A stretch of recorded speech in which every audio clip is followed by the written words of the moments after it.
I've never had any issues admitting when I was wrong, And I was wrong. I got to admit, ever since this whole Wyatt Sicks thing came about, ever since we started seeing these teases and there were the rumors that Uncle Howdy was going to be coming back and he's going to be teaming up with all the weirdos, the Gacey and Nikki Cross and Dexter and all of that. Rowan, and then they're gonna do this thing. I was like, why do we? I don't want to see that. I have no interest in that, and in fact, I think it's probably gonna turn out really bad and cringe. And ultimately, what it's gonna do is ruin Bray's legacy. All the good shit that Bray ended up doing, we're gonna get a bunch of generic jobbers coming through to do what Bray tried to do, but do it to a lesser extent, and it would suck. That was my take. That was what I thought. I didn't care. I didn't want to see it. I thought it was a bad idea to continue, to reboot, to come back and have somebody carry on the Wyatt legacy. I was wrong. Monday Night Raw, holy fuck, Monday Night Raw. That ending was like walking through a haunted house.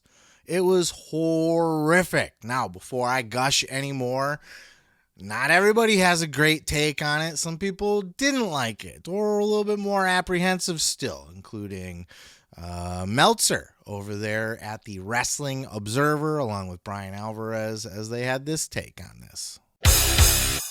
And the people were really excited about it, and they reacted really, really big. And, they murdered everybody. But the thing is, like, what happens when they have to wrestle? Well, that's the whole thing. I have no thoughts on it yet because it was just a return angle. They had to do something, and the question is, well, now what? Now, they raise a good point when they say, what happens when they have to have a match? And, that is something to consider, but fuck all that for right now, because what they were able to achieve on Monday Night Raw was absolutely glorious. It was beautiful. Now, I know a lot of people don't like that in their wrestling. They don't like the spooky stuff, the hokey stuff. They still think that wrestling should be a fake, legitimate sports competition where it should be sports-like. Like I'm sure Jim Cornette's going to have all kinds of terrible thoughts on this particular angle. But I thought it was just great. I think the idea of wrestling pretending to be a legitimate sports competition went out the window long ago. Definitely when UFC came around by that point. Here's what real life pro wrestling would look like. So wrestling has to lean more into the entertainment. You can't do fake UFC when UFC's around. That is the one critical flaw in Jim Cornette's take on everything. He still thinks it should be the 80s where it should be real. Damn it. Still real to me. Nobody believes that. You can turn on UFC and see what real would look like. So you got to lean into the entertainment. And this leaned into the entertainment. I mean, if you're going to do that, and that's the kind of product that you enjoy watching, this was flawless. The production value in this, from the lighting, the smoke, the effects. Bro, when Nikki Cross... right down to the people that were in this. Like, Nikki Cross, I've always thought was cringe. She plays the crazy girl, and everybody's like, oh, yeah, the cool crazy girl. Like, when you do I play crazy girl, and hopefully we don't see this in the future, because this is one of my things I hate. I have little pet peeves, right? And one of them is when crazy people do this. I'm crazy. I'm going to mess up my hair. Ugh. That's like crazy acting 101, right? Like, there's no depth to that. It's like, okay, you're a crazy person in an asylum, man, go. Like, stop that. It doesn't work for me. You can do it with more depth. Hopefully we see something more. But when she came out, oh my God, I've seen pictures now, so it looks, with the lighting blown up and enhanced on it and stuff, the exposure turned up, and you can kind of see what they look like. But in the dark, like, her eyes are shadowed out. She's creepy as fuck. The way she was crawling, like the ring, like the girl in the ring, and then she just stood up, like,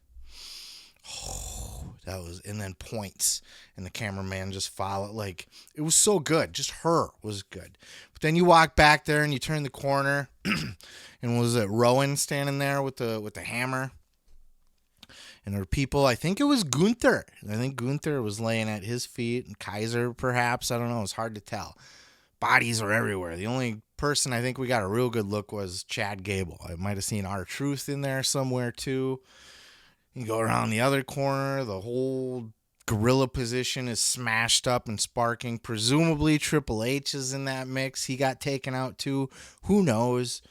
And then you get your Dexter Lumis sitting up cross-legged. You go through another corner, and there's John was it Gacey. What's his? I forget. Don't know his first name off. Gacey. It's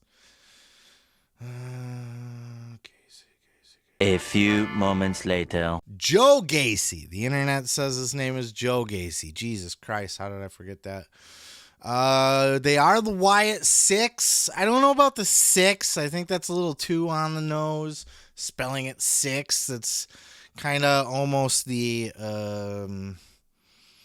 it's like the name equivalent to Nikki Cross going like this with her hair. I'm crazy. These guys are sick, obviously, so we'll call them the 6. It's play on words, so I don't like that. That's a little too meh, but this could be a good refresher for them. Like, these are all the weirdo characters, the outcast characters. There are only 5 of them. This is the Wyatt Sicks. So who is the 6th? Is it Bray in spirit? Or are we going to see Alexa Bliss come back? Are we going to see somebody else pick up one of the other Bray Wyatt characters? I was trying to go through off my head. I didn't look it up, and I'm not going to do it now because I already had to fumble for the name of Joe Gacey. But see if there were any other characters in the Firefly Funhouse. Obviously not the Vince one. We got the rabbit, right? We got the buzzard. We got the pig. And we got the doll. So that's where we're at. I mean, I like it. I like it a lot. What happens, and then Bo Dallas, and a lot of people were commenting. There was a part where they were showing Uncle Howdy walk, and it looked like he stumbled a little bit. People were already saying, like, oh, that could have been a fucking Shockmaster moment for him. Jesus Christ, my brain. I need to some like some of that mushroom tea that people be drinking and stuff. But they thought he was gonna trip and fall like the Shockmaster. You know, there was a scene, but I didn't, because he was walking so smoothly, and then he kind of. But to me, I thought that too at first. But when I went back and watched it, it almost looked like he was stepping over a body. Or, you know, like there was a body there in front of him. He could have been tripping, I don't know, but, just as easily could have been stepping over a body. I liked his look and his presentation. He already carries himself like a leader. He's already got, he's taller than everybody. He kind of looks like he towers over Rowan even. It was probably because of the top hat, but even Rowan looks a little smaller compared to him. But he's got that. He carries himself well. He's got the leader look down. I like the revamped look of Howdy with the open face. When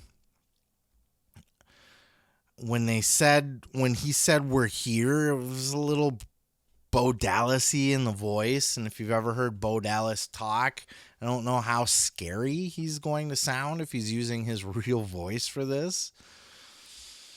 And what do they do in the ring? Like, what happens when we get to the ring? Is they just going to murder everybody like Bray Wyatt always did? They're going to be just invincible fucking monsters? I don't know. There's a lot to consider still here. But overall, as a faction, I think it works for me. I like that Bray Wyatt's creatures came to life. It might have been where they were heading, because if you remember in Bray's, I think it was his last match against LA Knight, they showed like the buzzard was in the crowd and the pig was in the crowd and all his different people. It might have just been for maybe his return. I don't fucking know, but it could have been something that they were leaning towards bringing those characters to life anyway. And this is just a revamp of that vision. I don't know about you guys, and look, this could just be the lighting and the effects, the music, the characters, the fireflies in the crowd. But I felt Bray Wyatt's presence there. Not like, it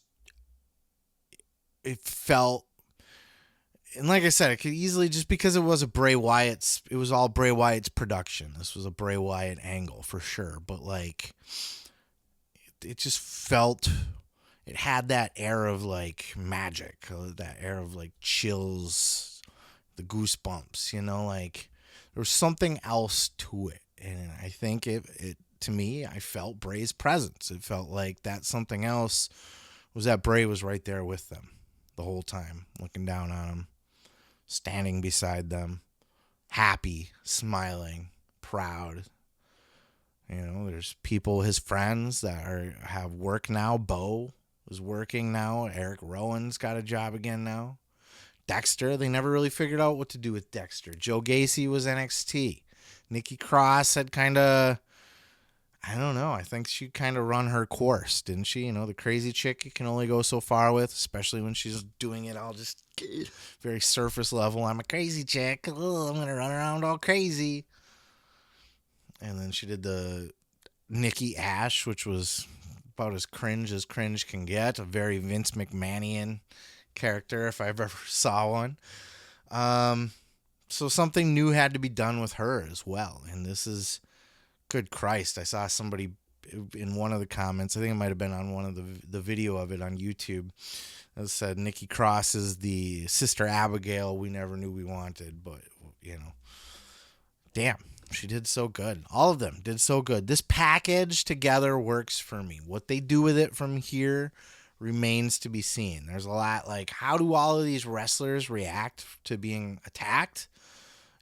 Chad Gable's got to be selling that he was busted open. If that was Gunther laying on the floor, what's he going to, are they, any of them going to address this? Are all of them going to address it?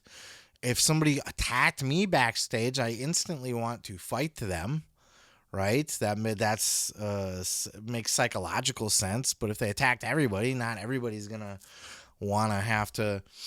I don't know that they should be wrestling anytime soon. They should just be making appearances and almost doing NWO-esque, but with the spooky, like a spooky NWO. That's what you do with these guys. They take over, they hijack the show, they attack people, and you find new, creative, different ways of them doing that every week. And then eventually you can split them. Bo Dallas can work his ass off. I have zero fear about Bo in the ring. Just don't make him invincible. Don't make him just, I beat everybody and stand over him and don't feel pain and I'm invincible. Don't do that. But Bo can work his ass off. Joe Gacey's a fine worker. Erick Rowan's okay. Dexter's okay. Nikki Cross is a fine worker as well. I have no problems with these guys, what they're going to be able to do in ring. It's how, they should be able to be beatable. They shouldn't be invincible, but they should still be able to hold on to that creepy factor and hold credibility, still be feared in some way or another. So I don't know. I'm not booking it necessarily, and I don't know that I want to necessarily fantasy book it here. But those are some things I'd like to see with it. I think they can go a long ways with this faction without ever even getting them in the ring. Because they're not here to win championships. They're here to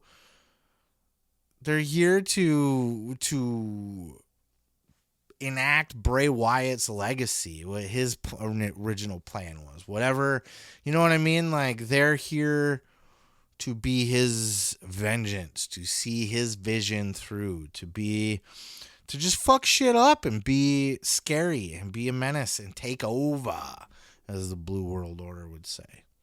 So that's what they need to do. They don't need to be out there trying to compete and win matches and shit. We don't need Nikki Cross and the Queen of the Ring. We don't need that. We need them fucking people up. Backstage, every once in a while, somehow it gets in the ring. Do it right. Do it well. And then the other thing I'd be worried about is Bo Dallas's voice, because he's and I'm not one to talk about voices because I know mine's not great either, but it's he's got a very high pitched, it worked for him when he was the happy, cheery, motivational speaker. You need to believe. but I don't know how it's going to work when he's going, "We're here." It's just a little different. But, God, that presentation, I had a friend message me right after Raw. It was just like, greatest ending in the history of Raw. Like, it was certainly magic, man. What they did there was a production. Like, AEW wishes they could do something on that level of production. Now, again, some of you listening are like, yeah, but I don't want that in my wrestling. We don't need... Wrestling isn't a haunted house attraction. It's two guys competing in the ring for championships. Okay. I mean, if that's where you're still at and that's what you want out of your wrestling, why are you just not a UFC fan? There's athletes that are credible and taken seriously and presented seriously, competing for championships and money. That's what that is. The only reason you would want wrestling instead of that is because you like the stories that are told. This is the stories turned up. That's what this is now. This is entertainment. Hopefully it doesn't infest the entire show. Hopefully they don't just squash everybody. Hopefully it's not a bunch of... We don't need worms on the canvas. We don't need people being set on fire. We don't need people being possessed. We don't need unstoppable monsters. But if we can have a spooky NWO fucking shit up, I'm for it. I'm for it for now. Let's see what they do with it. But what a debut. Might be one of... I mean, it's always hyperbole to say it's the best or one of the best. Because, I mean, we got a long history in wrestling. Many fantastic debuts. This has to be one of the most memorable, if nothing else, debuts of characters or a faction or whatever in the entire history of wrestling. I feel sorry for the people that don't like this kind of stuff. Sorry, because it's really cool. Like, I'm a horror movie fan. I'm a horror fan. I love haunted houses. That's why the backstage, to me, was so much of a haunted house, because even the way gorilla position is set with the turns, you're going around corners and stuff, and it's all like the prefab walls and that kind of thing, and you got a scary scene behind every corner and effects and smoke and lights, and they built a haunted house out of the gorilla position, a walk-through haunted house out of the Wyatt family, which, if they're looking to monetize, if they could sell to a theme park, like a haunted house, like a Wyatt haunted house, or... Man, there's things that they could do there, but even for like WrestleMania weekend or something like that, you know, have it set up a Wyatt haunted house. It's just so cool. So cool. Liked it a lot. What are your thoughts? Because it seems like most people love this. Most people are giving this rave reviews, but I know there's some haters out there too that just don't like this in their wrestling. So very curious to keep this conversation going in the comments below. Get your take. What are your thoughts? Who do you want to see? Will there be a sixth person? Is Bray the sixth person? Who's the sixth man? Maybe it's Hogan. Maybe it's Hogan, brother. Calls up Triple H. Who's your sixth guy? Well, I don't know yet. It's me, brother. He comes out and he drops the leg on Seth Rollins. I don't fucking know. We're off the rails here. Let me know your thoughts down in the comments below on the Wyatt Sicks. Let me tell you something, brother. Thanks for watching the video. Check out more great clips by hitting that subscribe button, dude. And while you're there, don't forget to like, don't forget to subscribe, and don't forget to say your prayers and eat your vitamins, brother.